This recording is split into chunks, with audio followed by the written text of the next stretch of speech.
Selamat siang, Bapak dosen dan teman-teman. Kami dari kelompok 3 akan mempresentasikan tentang ekspor dan impor. Sebelum kami memulai, kami memperkenalkan diri. Perkenalkan, nama saya Inyoman Tata Antara, absen 23, dan rekan saya. Saya Putu Elana Dini, absen 22. Topik yang akan kami bahas adalah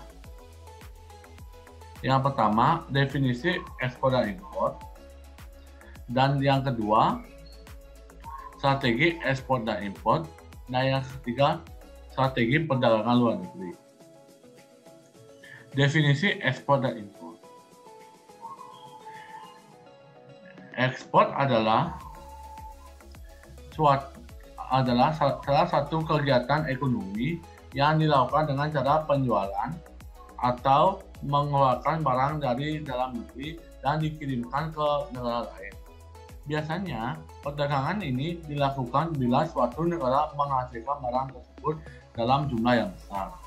Ada beberapa syarat dan ketentuan yang harus dipenuhi dalam kegiatan ini agar lebih aman. Karena setiap negara memiliki syarat dan ketentuan yang berbeda-beda. Tujuan kegiatan ekspor ini adalah untuk membuat dunia usaha menjadi lebih kondusif. Sedangkan impor merupakan kegiatan pembelian barang atau jasa dari negara lain untuk memenuhi kebutuhan dalam negeri. Bila kegiatan pengiriman barang ini berskala besar, kita memerlukan bantuan bea cukai. Tujuan dari kegiatan ini untuk memperkuat neraca pembayaran dan mengurangi keluarnya devisa ke luar negeri dengan memenuhi kebutuhan yang ada di dalam negeri. Selanjutnya akan dilanjutkan oleh rekan saya.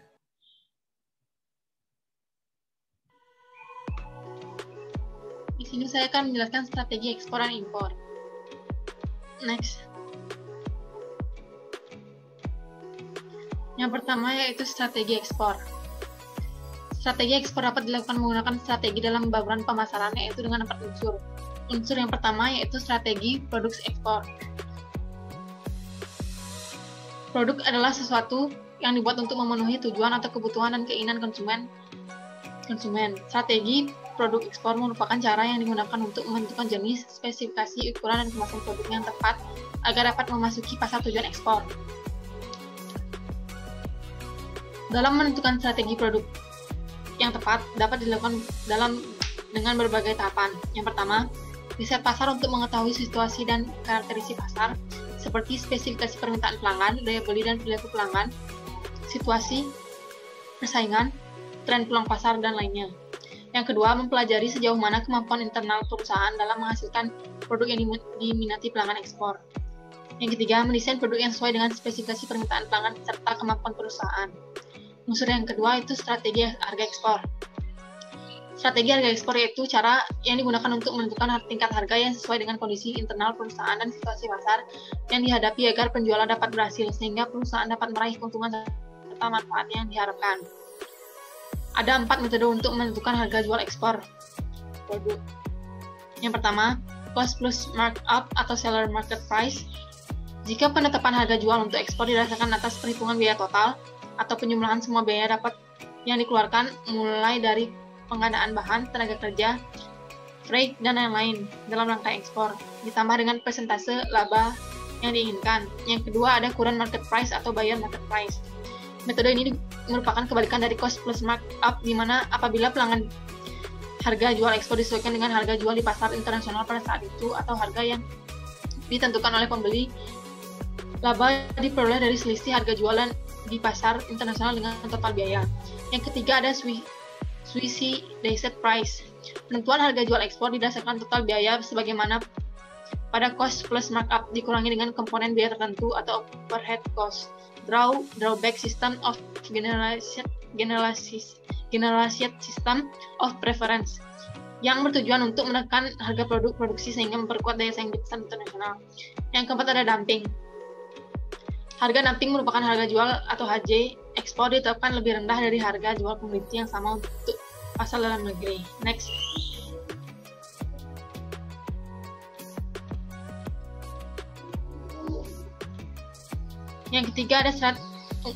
Unsur ketiga ada strategi distribusi ekspor. Jalur distribusi dalam pemasaran menjadikan dua bagian, yaitu membeli barang langsung dari eksportir atau direct customer dan membeli barang produk tidak langsung dan dari eksportir tetapi melalui perantara impor di luar negeri. Dalam memilih saluran distribusi ada beberapa hal yang perlu dipertimbangkan. Yang pertama ada sifat pasar dan lokasi pembeli, yang kedua ada lembaga-lembaga pemasaran terutama pedagang-pedagang perantara. Yang ketiga ada pengendalian perusahaan, yaitu menetapkan tingkat persediaan ekonomis. Yang keempat ada jaringan pengangkutan. Unsur yang keempat yaitu strategi promosi ekspor. Promosi menunjukkan pada berbagai kegiatan yang dilakukan perusahaan untuk mengkomunikasikan kebijakan produknya, membujuk dan meningkatkan para pelanggan dan konsumen sasaran untuk membeli produk tersebut. Ada beberapa strategi promosi ekspor. Yang pertama ada personal selling, adalah komunikasi langsung atau tatap muka antara penjual dan calon pelanggan dan membentuk pemahaman pelanggan terhadap produk sehingga mereka kemudian akan mencoba dan membelinya. Yang kedua ada periklanan. Iklan merupakan salah satu bentuk promosi yang paling banyak digunakan perusahaan untuk mempromosikan produknya. Yang ketiga ada promosi penjualan atau sales promotion. Promosi penjualan adalah bentuk persuasi langsung melalui pelanggan berbagai insentif yang dapat diatur untuk merangsang pembelian produk dengan segera atau meningkatkan jumlah barang yang dibeli pelanggan. Yang keempat ada hubungan masyarakat atau public relation. Public relation merupakan upaya komunikasi menyeluruh dari suatu perusahaan untuk memperbaiki persepsi, opini, keyakinan, dan sikap berbagai kelompok terhadap perusahaan tersebut. Kelompok-kelompok tersebut bisa terdiri dari atas karyawan dan keluarganya, pelanggan, atau orang-orang yang tinggal di daerah sekitar. Yang kelima ada pemasaran langsung atau direct marketing. Adalah sistem pemasaran yang bersifat interaktif yang memanfaatkan satu atau beberapa media iklan untuk menimbulkan respon yang terukur atau transaksi di sembarang lokasi. Next.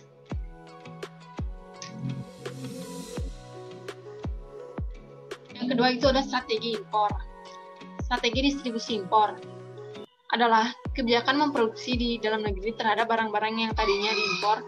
Ini dimaksudkan untuk menghasilkan pekerjaan, mengurangi permintaan devisa, menstimulasi inovasi, dan membuat negara memberikan di daerah kritis seperti makanan, pertahanan, dan teknologi canggih. Ada beberapa manfaat positif yang diperoleh dari strategi substitusi impor antara lain. Yang pertama, mengurangi ketergantungan pada impor, memperkuat sektor industri, memperluas kesempatan kerja, dan menghemat devisa. Next.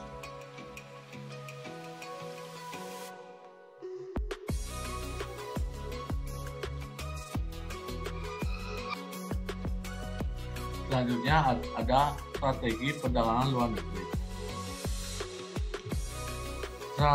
Perdagangan internasional atau perdagangan luar negeri adalah bentuk pertukaran barang dan jasa yang dilakukan masyarakat dunia atau antar negara. Strategi yang dapat dilakukan dalam perdagangan luar negeri adalah dengan melakukan proteksi. Melalui proteksi, negara yang bersangkutan bisa mengendalikan arus barang dan jasa dari dan keluar negeri. Alasan adanya proteksi dalam perdagangan internasional adalah yang pertama, melindungi industri dalam negeri yang masih baru, dan yang kedua, melindungi tenaga kerja dalam negeri, dan yang ketiga, mencegah politik dalam negeri dari produsen luar negeri. Yang keempat, mengurangi defisit neraca pembayaran, dan yang terakhir, melindungi industri strategis dalam negeri.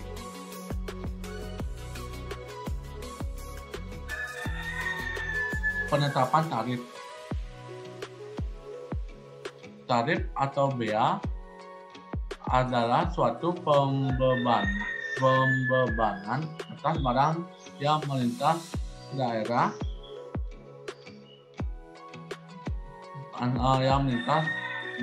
pambea. Pungutan tarif diadakan untuk membatasi kebebasan pedagang dan mengisi kas negara dengan alasan untuk melindungi industri yang baru.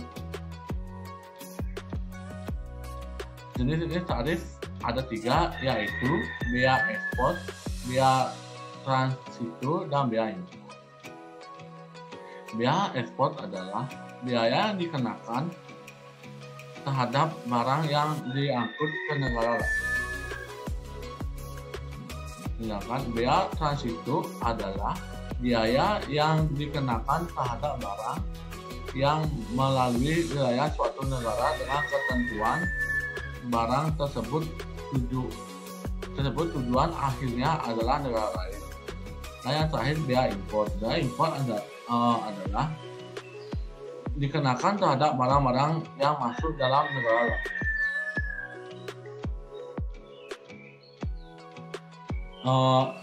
Ini adalah kurva pengaruh tarif impor. Jika negara mengenakan tarif impor terhadap suatu barang akan berpengaruh pada hal-hal sebagai berikut.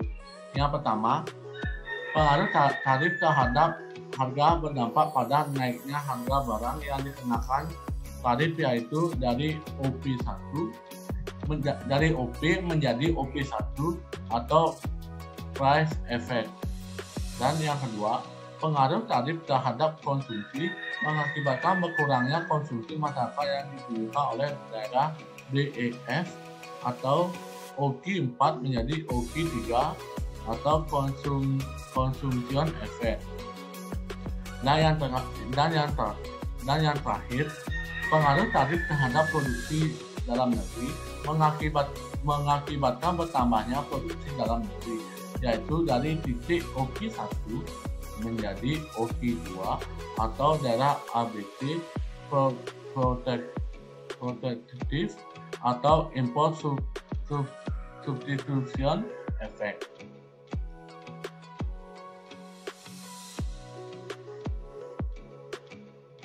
Kuota merupakan kebijakan dalam perdagangan internasional dengan cara membatasi terhadap barang yang masuk atau kuota impor dan keluar atau kuota ekspor.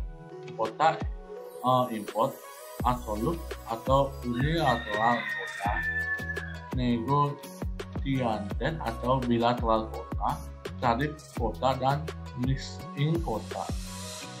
Kuota ekspor juga dapat dibatasi jumlahnya dengan tujuan untuk menjamin tersedianya barang di dalam negeri dalam proporsi yang cukup dan mengadakan pengawasan produksi serta pengendalian harga guna mencapai stabilitas harga. Di sini adalah kurva kuota ekspor. Yang pertama, sebelum ada kuota adalah harga setinggi OP1. Setelah adanya kuota, harga setinggi OP2. Akibatnya harga naik sebesar harga naik sebesar P1. Dan yang kedua, sebelum adanya kuota, jumlah produksi dalam negeri sebesar OQ1. Setelah adanya kuota, jumlah produksi dalam negeri sebesar OQ2. Akibatnya produksi dalam negeri meningkat Q1, Q2. Yang ketiga, sebelum adanya kuota, jumlah barang dipasarkan atau permintaan konsumen OQ4. Setelah adanya kuota, jumlah barang di pasaran atau permintaan konsumen menjadi OQ3. Akibatnya, jumlah barang di pasar turun sebesar Q3, Q4. Sebelum ada kuota, impor barang menjadi Q1, Q4. Setelah adanya kuota, impor kuota menjadi Q2, Q3. Akibatnya impor barang turun menjadi Q3 dan Q4. Selanjutnya akan dilanjutkan oleh rekan saya.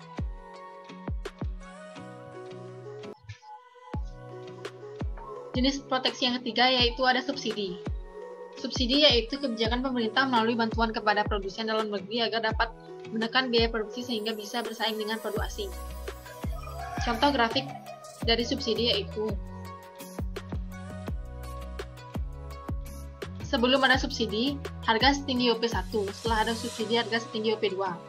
Akibat, harga barang setiap tetap OP1. Yang kedua, jumlah produksi dalam negeri sebesar OQ1. Setelah ada subsidi, jumlah produksi dalam negeri sebesar OQ2. Akibat, produksi dalam negeri meningkat Q1, Q2. Yang ketiga, jumlah barang di pasaran atau permintaan konsumen OQ3. Setelah ada subsidi, jumlah barang di pasaran atau permintaan konsumen menjadi OQ3. Akibat, jumlah barang di pasar tetap sebesar OQ3. Yang keempat, impor barang Q1, Q3. Setelah ada subsidi, impor barang menjadi Q2, Q3. Impor barang turun sebesar Q2, Q3. Besarnya subsidi atau total adalah P1, P2, dan BC.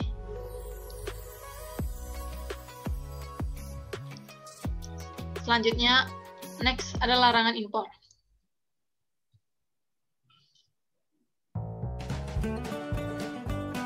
Larangan impor merupakan kebijakan pemerintah yang melarang masuknya barang impor atas pertimbangan kepentingan nasional.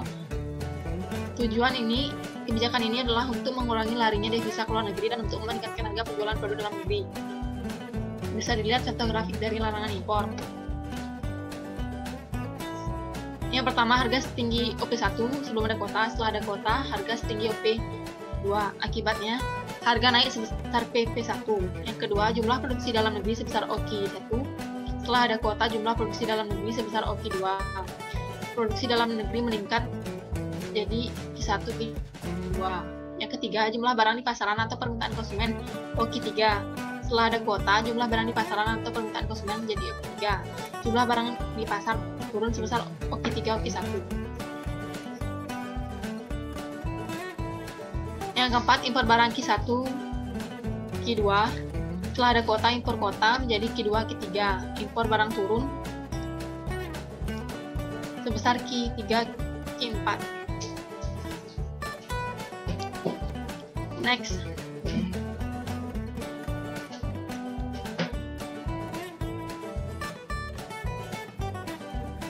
Proteksi yang terakhir yaitu ada dumping. Dumping yaitu kebijakan suatu negara dengan cara menjual barang ke luar negeri lebih murah dibandingkan di dalam negeri. Tujuan kebijakan ini adalah untuk mencapai target penjualan suatu barang demi menguasai pasar luar negeri. Syarat yang harus dipenuhi dalam kebijakan dumping yaitu yang pertama, kekuatan monopoli dalam negeri lebih besar daripada luar negeri, sehingga kurva permintaan di dalam negeri lebih inelastis dibanding kurva permintaan di luar negeri. Yang kedua, terdapat hambatan yang cukup kuat sehingga konsumen dalam negeri tidak dapat membeli barang dari luar negeri.